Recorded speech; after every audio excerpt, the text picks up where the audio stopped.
Hello aspirants, welcome to the UPSC Analyzer.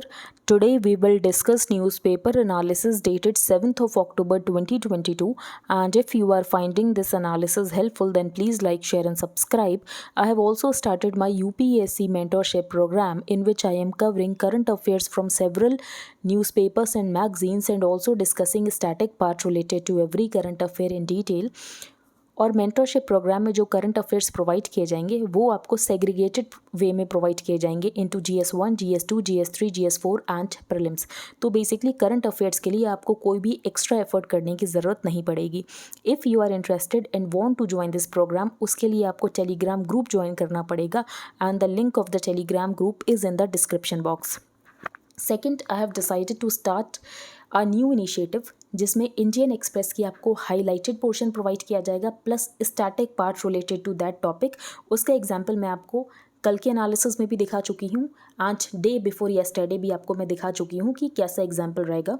तो for example यहाँ पर जो पर्टिकुलर न्यूज़ है उसका हाईलाइटेड पोर्शन प्रोवाइड किया जाएगा plus static part related to that topic. तो अगर आप इंटरेस्टेड है तो आप इस PDF को भी बाय कर सकते हैं जिसकी कॉस्ट यहाँ पर बहुत ही ज़्यादा मिनिमल है, that is 100 rupees per month.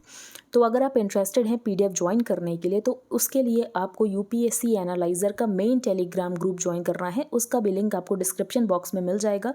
जब आप यहाँ पर मेन टेलीग्राम चैनल ज्वाइन करेंगे तो वहाँ पर सारी डिटेल्स मेंशन हैं। अब हम आज का इंडियन एक्सप्रेस स्टार्ट करते हैं। यहाँ पर फर्स्ट न्यूज़ है on budget review eve, macro worries are back amid global recession fears.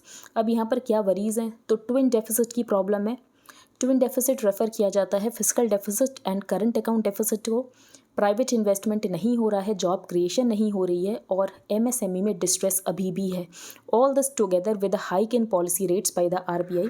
तो RBI यहाँ पर इंटरेस्ट रेट को लगातार हाइक कर रहा है क्योंकि इन्फ्लेशन को भी कम करना है। तो इन्फ्लेशन भी यहाँ पर RBI के लिमिट से ज़्यादा है।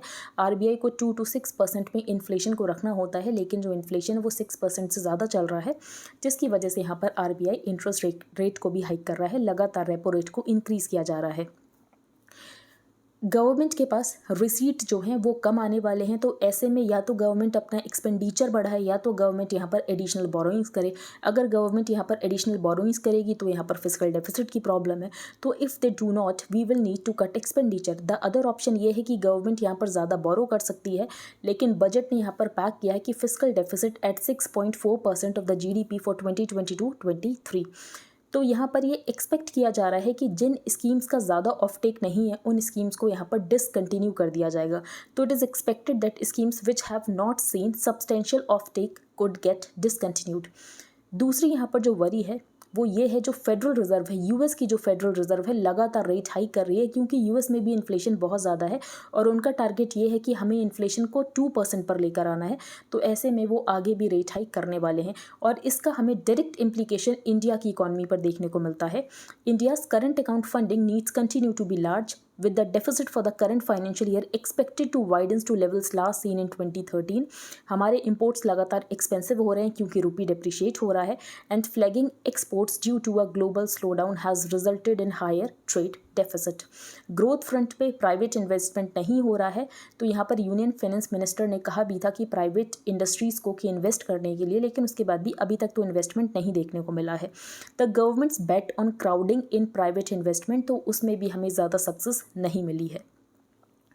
अब हम नेक्स्ट देखते हैं, services sector growth at 6-month low in September as inflation remains concern. तो यहाँ पर PMI को बताया गया है, India service sector activity lost growth momentum and eased to a 6-month low. PMI data released at the beginning of every month. तो यहाँ पर PMI में एक्सपेंशन तो हुआ है लेकिन वो एक्सपेंशन बहुत ही ज़्यादा कम है। PMI is compiled by S&P Global from responses to questionnaires sent to a panel of around 400 service sector companies. और अगर 50 से नंबर ऊपर है तो इसका मतलब ये है कि एक्सपेंशन है और 50 से अगर कम है तो इसका मतलब ये है कि एक्सपेंशन नहीं है, कॉन्ट्रैक्शन है। The survey said that during September both new business inflows and output rose, लेकिन यहाँ पर बहुत ही ज़्यादा स्लोएस्ट रेट से इंक्रीज हुआ है। The survey said that the weak external demand weighed on overall sales, जिसकी वजह से इंटरनेशनल ऑर्डर्स डिक्लाइन हो रहे हैं फर्दर इन सितंबर। फिर यहाँ पर ये बताया है कि लगातार इंटरेस्ट रेट हाइक किया जा रहा है बाय द US, जिसकी वजह से इंडियन इकॉनमी के लिए एडिशनल चैलेंजेस हो रहे हैं।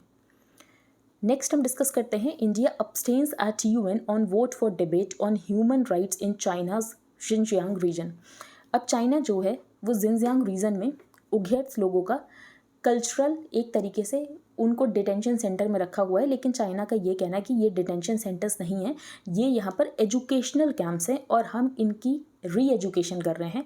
लेकिन सबको पता है कि जो चाइना है वो यहाँ पर उइघुर्स का कल्चरल जेनोसाइड कर रहा है। तो India on Thursday abstained from voting on a draft resolution in the UNHRC की इस बात के ऊपर डिबेट होनी चाहिए कि जो ह्यूमन राइट्स सिचुएशन है चाइना के रेस्टिव जिनजियांग रीजन में। Human rights groups have been sounding the alarm over what is happening in the resource-rich northwestern Chinese province for years। और ये एलेज किया गया है कि लगभग यहाँ पर 1 मिलियन उइघुर्स को रखा गया है डिटेंशन सेंटर्स में, लेकिन चाइना कहता है ये कोई डिटेंशन सेंटर्स नहीं है, ये तो री एजुकेशन कैंप्स हैं। The draft resolution on holding a debate on the situation of the human rights in the Jinjiang Uyghur autonomous region of China was rejected in the 47 member council. 17 members ने यहाँ पर favour में vote किया, 19 members ने against में vote किया including China, और 11 countries ने यहाँ पर अब्सटेन किया जिसमें इंडिया भी था। तो ये आपको पता होना चाहिए जिनजियांग रीजन का है, ये आप देख लेना। उइघुर्स मुस्लिम्स के बारे में आपको पता होना चाहिए। अब हम चलते हैं आगे। यहाँ पर आप देख सकते हो कोई भी इंपॉर्टेंट न्यूज़ नहीं है। Fire counts over Punjab and Haryana start to increase. तो बेसिकली वही प्रॉब्लम डबल बर्निंग की कि यहाँ पर जो पेडी रेसिड्यू है उसको बर्न किया जा रहा है। नेक्स्ट है India pressed Russia on safety of Ukraine nuclear plant. तो यहाँ पर ज़ेपोरिज़िया न्यूक्लियर प्लांट की बात की जा रही है। तो इंडिया ने बेसिकली रशिया से यही कहा कि ज़ेपोरिज़िया न्यूक्लियर प्लांट को यहाँ पर उसकी सेफ्टी की बहुत ज़्यादा ज़रूरत है। India is willing to do whatever it can to facilitate a solution to the Ukraine crisis. External affairs minister said on Thursday as he highlighted कि इंडिया ने कैसे मॉस्को को प्रेस किया on the safety of the Zaporizhzhia nuclear power plant in Ukraine, जब यहाँ पर दोनों countries ने फाइट करना शुरू कर दिया था near the highly sensitive facility. अब यहाँ पर जो यूक्रेन के ऊपर इंडिया का स्टैंड है, तो इंडिया के स्टैंड ज़रूरी नहीं है कि वेस्टर्न कंट्रीज़ जैसा भी हो, क्योंकि यहाँ पर सारी कंट्रीज़ अलग होते हैं, हर कंट्री का इंटरेस्ट अलग होता है। तो यही बात इन्होंने कही है। The external affairs minister said that when it comes to Ukraine it is natural कि डिफरेंट कंट्रीज़ और डिफरेंट रीजन्स यहाँ पर डिफरेंटली रिएक्ट करेंगे। To me, the diversities of the world which are quite evident will also naturally lead to a differential response। और यहाँ पर हम किसी कंट्री की पोजीशन को डिसरिस्पेक्ट नहीं करना चाहते हैं, क्योंकि उन कंट्रीज़ की यहाँ पर थ्रेट परसेप्शन है, तो यूरोपियन कंट्रीज़ का अपना थ्रेट परसेप्शन है, तो वो उसके अकॉर्डिंग रिएक्ट कर रहे हैं और इंडिया अपने इंटरेस्ट के अकॉर्डिंग रिएक्ट कर रहा है।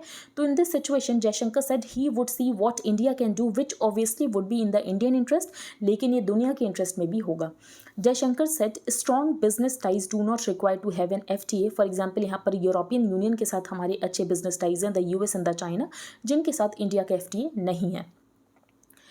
इसके अलावा इंडिया चाहता है कि हमें परमानेंट मेंबर बनाया जाए UNSC का। तो India's aspiration to become a permanent member of the UNSC saying big problems of the country, यहाँ पर 1, 2 या 5 कंट्री सॉल्व नहीं कर सकते हैं, और जहाँ पर रिफॉर्म की बात आती है तो हमें इंटरेस्ट है कि हमें यहाँ पर परमानेंट मेंबर बनाया जाए UNSC का। It is also because we think in different ways. और इसके अलावा यहाँ पर हम इंटरेस्ट और एस्पिरेशंस को वॉइस कर सकते हैं of a broad set of countries. On ties with New Zealand he said opportunities to work together are far more realistic and practical. The man from Telangana, ये हम डिस्कस नहीं करेंगे। Listening in Jammu and Kashmir, union home minister Amit Shah ने public rally की है Rajouri in Jammu and Baramulla in Kashmir. तो ये कहा जा रहा है कि नेक्स्ट समर तक इलेक्शंस हो सकते हैं जम्मू एंड कश्मीर में। तो union home minister Amit Shah first public rallies in Rajouri in Jammu and Baramulla in Kashmir were well attended. दोनों एरियाज़ में सिग्निफिकेंट पहाड़ी पॉपुलेशन है, और ये अनाउंसमेंट किया गया है कि शेड्यूल ट्राइब का स्टेटस दिया जाएगा पहाड़ी पॉपुलेशन को। It would be extended to the community, और कम्युनिटी इस बात से काफ़ी खुश है। In its apparent sameness, minister Shah's rhetoric seems not to account for the fact कि जो रियलिटीज़ हैं उनमें सिग्निफिकेंट चेंज आया है on the ground in Kashmir and vis Pakistan. तो ये बेसिकली यहाँ पर कहा गया। ज़्यादा इसमें भी इस आर्टिकल में कुछ इंपॉर्टेंट नहीं है, लेकिन बेसिकली आज ज़्यादा इंपॉर्टेंट आर्टिकल्स आए नहीं थे, तो यही हमने डिस्कस कर लिया। बाकी यहाँ पर फॉर एग्जांपल यहाँ पर महबूबा मुफ्ती जी हैं, इसके अलावा यहाँ पर NC जो पार्टी है, तो उनका ये कहना है कि पाकिस्तान से बात करनी चाहिए। तो यहाँ पर होम मिनिस्टर ने यही कहा है कि वो पाकिस्तान से बात नहीं करना चाहते हैं, और वो यहाँ पर कश्मीर के यूथ से बात करना चाहते हैं, वही सब यहाँ पर मेंशन है। Shah struck a positive note when he said he would listen to Kashmiris, the people of the erstwhile state are waiting to be heard. और यहाँ पर कैसे इंगेज करेगा सेंटर उसके बारे में नहीं बताया गया कि उसका क्या रोड मैप है कि कैसे इंगेज किया जाएगा with the youth of Jammu and Kashmir. तो इसके लिए अभी तो कोई रोड मैप नहीं है, तो ऐसे में आप इलेक्शंस करा सकते हो। तो under the Jammu and Kashmir administration run by Shah's ministry the communication appears to be top down even among Kashmiri Pandits, जो कि नेचुरल अलाई कंसिडर किए जाते हैं in the BJP, there is a growing sense कि उनको तक यहाँ पर हेयरिंग नहीं दी गई है। तो बात तो की जा रही है कि कश्मीरी यूथ को सुना जाएगा, लेकिन आप कैसे सुनने वाले हो, उसके लिए आपके पास क्या प्लान है, कि आपका प्लान यहाँ पर टॉप डाउन का है। नेक्स्ट है no respite.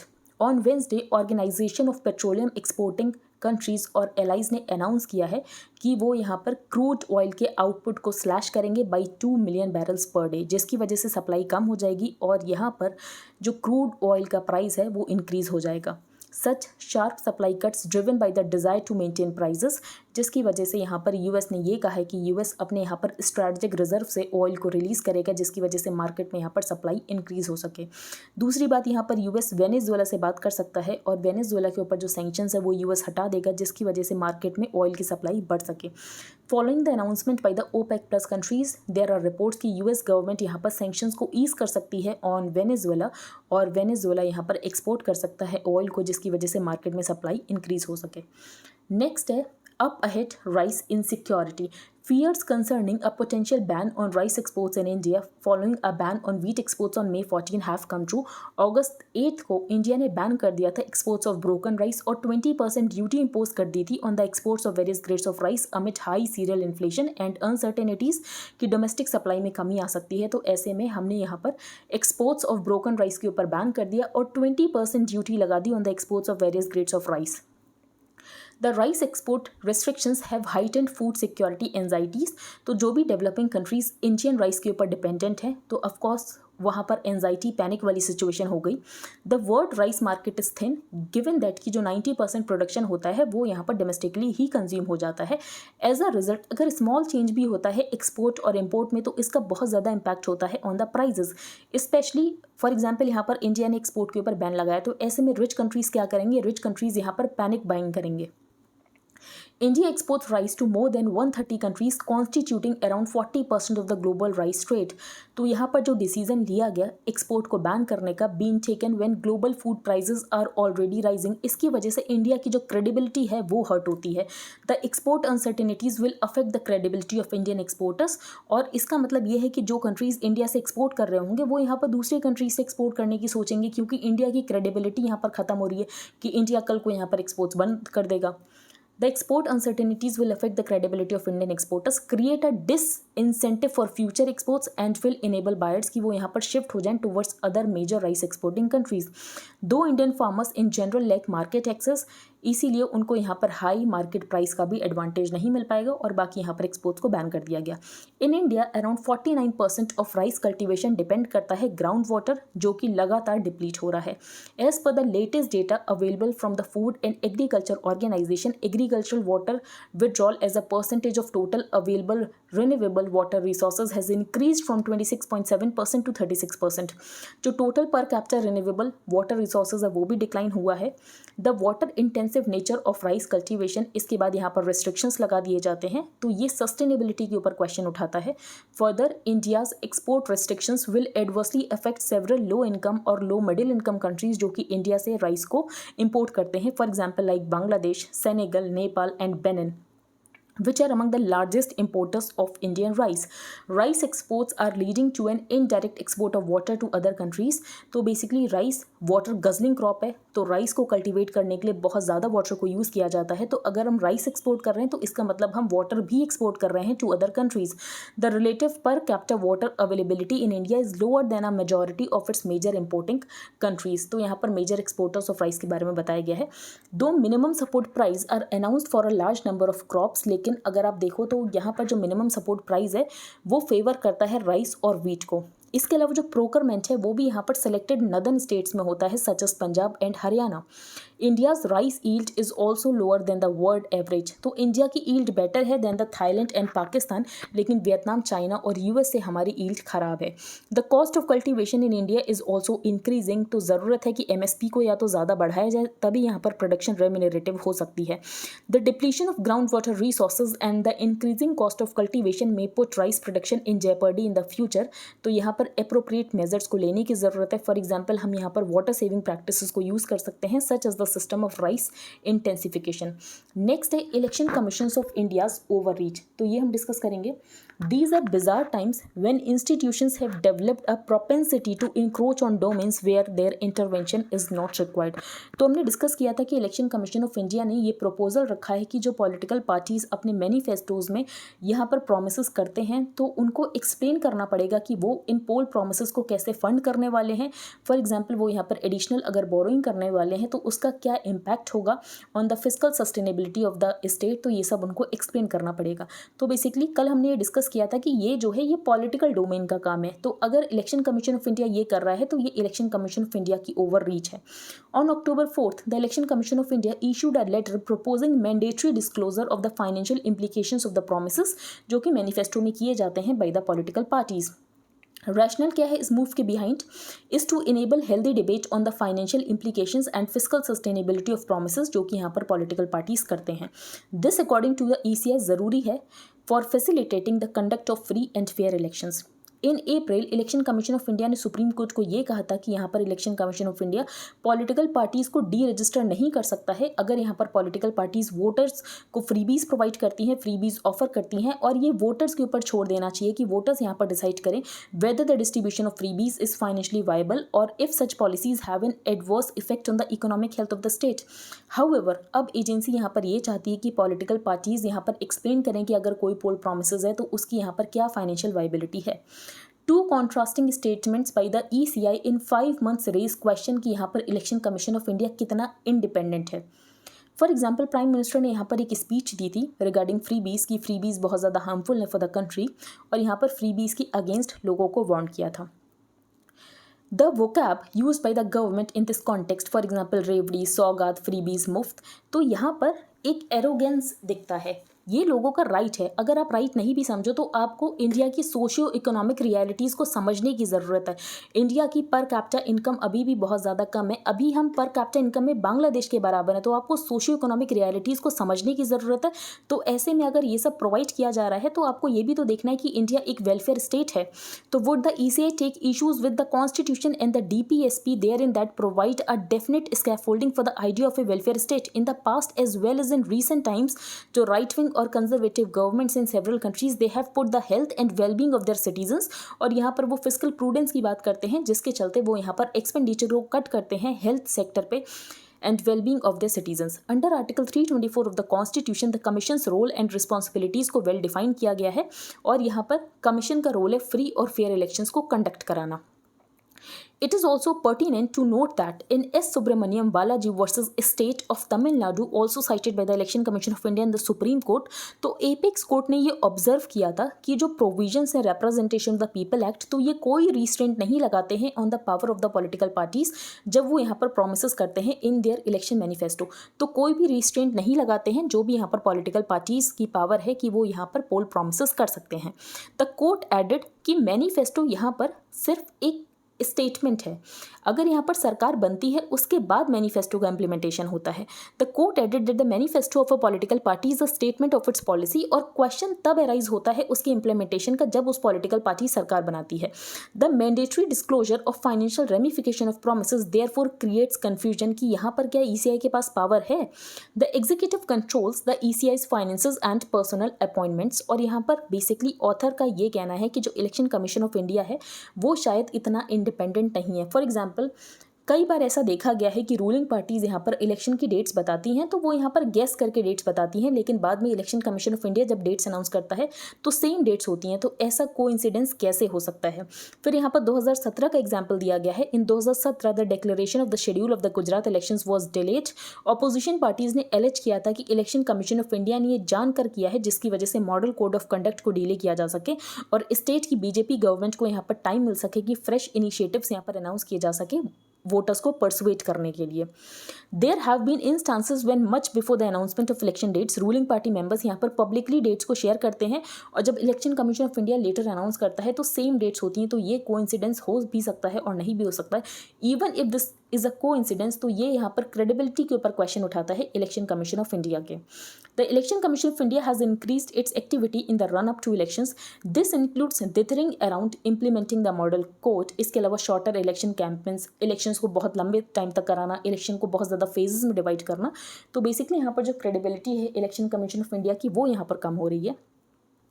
Next, syrups flagged by WHO not sold in India. तो बेसिकली यहाँ पर हरियाणा के फार्मास्यूटिकल ने कुछ कफ सिरप्स बनाए थे जो कि गैम्बिया में एक्सपोर्ट किए गए, और उस सिरप की वजह से यहाँ पर 66 बच्चों की डेथ हो गई। अब इन सिरप्स में था diethylene glycol and ethylene glycol, जो कि टॉक्सिक है ह्यूमंस के लिए, and it can lead to acute kidney injury and kidney failure in children. Diethylene glycol and ethylene glycol. बाकी यहाँ पर सिरप्स के नेम है जो कि इंपॉर्टेंट नहीं है, अगर आपको लगा कि कुछ हाईलाइटेड पोर्शन मिस हो गया हो। नेक्स्ट हम आगे चलते हैं। यहाँ पर थाईलैंड में एक टाउन की बात की गई है, नोंगबुआ लाम्पू। तो ये टाउन ज़्यादा याद रखने की ज़रूरत नहीं, बाकी यूक्रेन की लोकेशंस आपको पता होनी चाहिए। तो गन वायलेंस की प्रॉब्लम है थाईलैंड में भी, वही देखा गया gun violence. Gun rampant in Thailand but not shootings. So mass shootings are rare in Thailand, but in a country with millions of firearms, the authorities have long worried about the potential for more gun violence. तो यहाँ पर gun violence की बात की गई। Thailand एक Buddhist country है, majority Buddhist country of about 69 million. यहाँ पर गन ओनरशिप तो है, गन होमिसाइड भी है, लेकिन यहाँ पर गन वायलेंस इतना ज़्यादा नहीं है। तो ये रेयर शूटिंग है जो कि थाईलैंड में हमें देखने को मिली है। नेक्स्ट है आई ऑन चाइना पार्टी कांग्रेस। तो चाइनीज़ कम्युनिस्ट पार्टी की 20th नेशनल कांग्रेस बिगिन होने वाली है अक्टूबर 16 को, जो कि हर 5 साल में होती है। The national congress is a week long affair, और यहाँ पर 3 मेन टास्क हैं। क्या है कि लीडरशिप ट्रांजिशन को इंडोर्स करना, इसके अलावा पार्टी कॉन्स्टिट्यूशन में चेंजेस को अप्रूव करना, और पॉलिसी इशूज़ के ऊपर डेलिब्रेट करना। China's emergence as a world power over the last 2 decades is the world's second largest economy, और मिलिट्री माइट भी यहाँ पर चाइना की बहुत ज़्यादा है, जिसकी वजह से यहाँ पर चाइना के नेबर्स थोड़ा ज़्यादा थ्रेटनिंग फील करते हैं। A third term for Xi. The 20th congress will likely endorse, कि यहाँ पर थर्ड टर्म दिया जाएगा प्रेसिडेंट शी जिनपिंग को, the leader who has given China's foreign policy, जो कि चाइना की फॉरेन पॉलिसी को और ज़्यादा एग्रेसिव बनाया है। शी हैज़ ऑल्सो सॉट, कि यहाँ पर जो बेजिंग का ग्लोबल आउटरीच है through his belt and road initiative, इसको यहाँ पर इंक्रीज किया जाएगा। At home Xi has been a political hard liner, और ये बिलीव करते हैं कि स्टेट के ऊपर एब्सोल्यूट कंट्रोल होना चाहिए, और अगर नहीं हुआ तो सोवियत यूनियन जैसा हाल हो सकता है यहाँ पर चाइना का। Since rising to the top in 2012, she has cracked down on corruption in the CCP, और इन्होंने बहुत नए बॉडीज़ को इंट्रोड्यूस किया है, लेकिन जो पावर है वो इन्होंने कॉन्सेंट्रेट कर रखी है खुद के पास।